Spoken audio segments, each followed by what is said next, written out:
참부모님 말씀.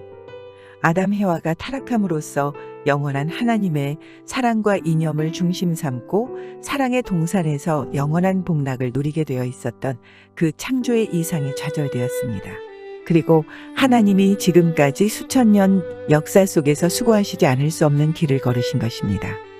그러므로 여러분은 아담 해와가 타락함으로써 이루지 못한 창조 이상을 이루기 위하여 하나님이 지금까지 사탄과 싸우면서 느끼셨던 그 슬픈 심정을 체휼하지 않으면 안 됩니다.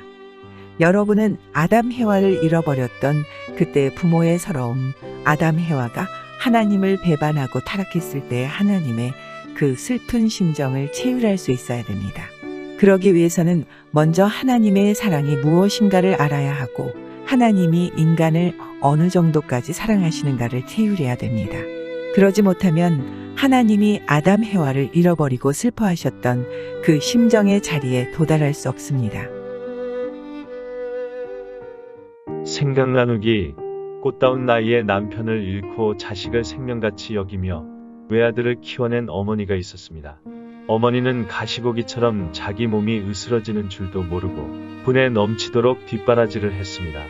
아들은 어머니의 기대에 부응하여 많은 사람들이 부러워하는 사람으로 성장했습니다. 아들은 더 많은 것을 배우기 위해 어머니를 홀로 남겨두고 미국으로 유학을 떠났습니다. 그리고 그곳에서 정착을 했습니다. 그는 고향에 계신 어머니 생각에 매달 정성을 담아 용돈을 송금했습니다. 그러나 어머니는 늘 굶주렸습니다. 고향 사람들은 어머니를 돌보지 않는 아들을 불효자라고 욕을 했습니다.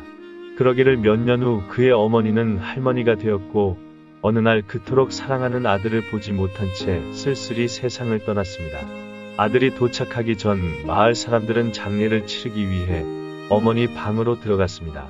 그 순간 그들은 서로를 바라보며 허탈감에 빠졌습니다.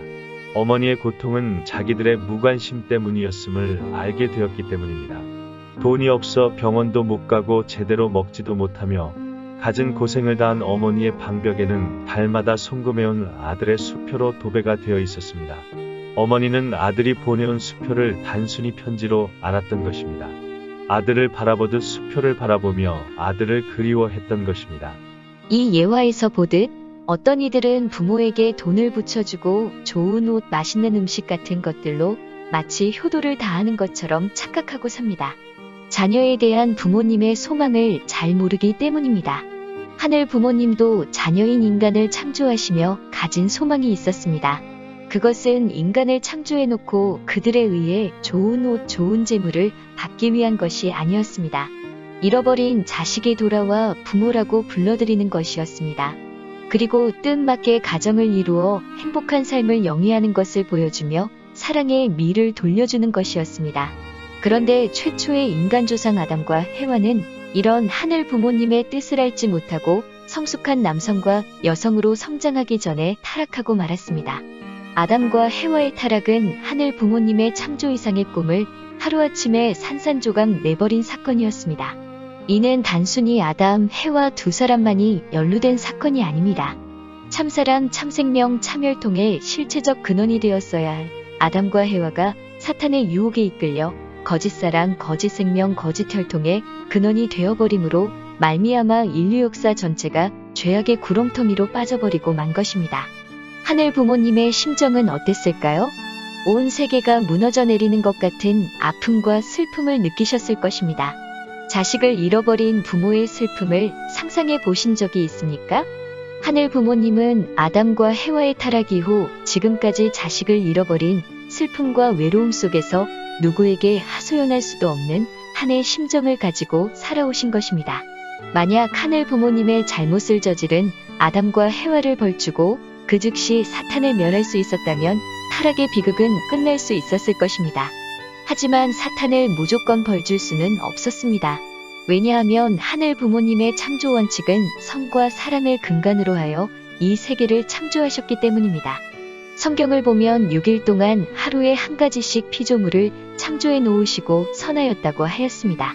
즉 하늘 부모님은 선만을 창조하셨지 악을 창조하지 않으셨습니다. 만약 악을 대하신다면 당시 자체가 악까지 창조한 하늘 부모님이 되기 때문입니다. 또한 무조건 사탄을 벌하였다면 사탄이 다음과 같이 참소할 수 있기 때문입니다. 하늘 부모님은 사랑의 하늘 부모님 아니십니까? 그리고 나도 당신이 창조한 창조물이 아닙니까?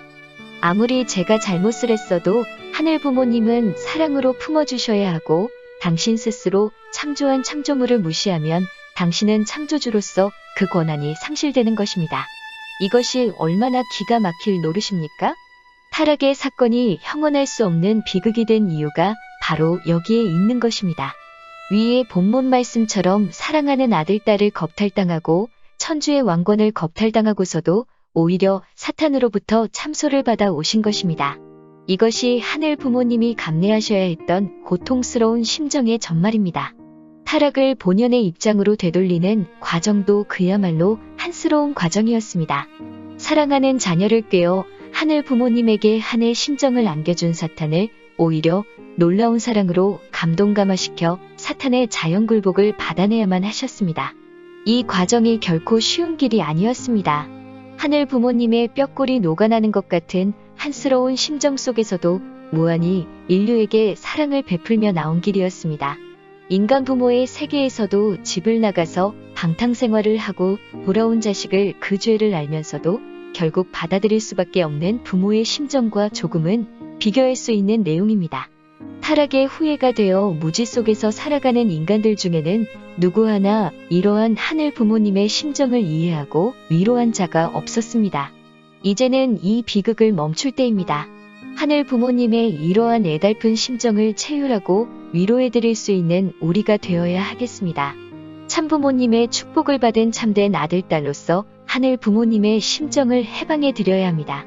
세상에는 아직도 하늘 부모님을 전지전능한 신으로만 알고 있지 그 심정을 제대로 아는 사람은 많지 않습니다. 그러므로 하늘 부모님을 바로 알고 그의 품으로 돌아올 수 있는 세계인이 되도록 불리움받은 자녀의 책임을 다하여야 하겠습니다. 묵상 질문 1. 아담과 해와가 타락할 당시 하늘 부모님은 아담아 내가 어디 있느냐 고 찾으셨습니다. 이 말씀에 담겨있는 하늘 부모님의 심정에 대해 묵상해 봅시다. 2. 사탄을 사랑으로 자연 굴복시켜야 하는 이유에 대해 생각해 봅시다.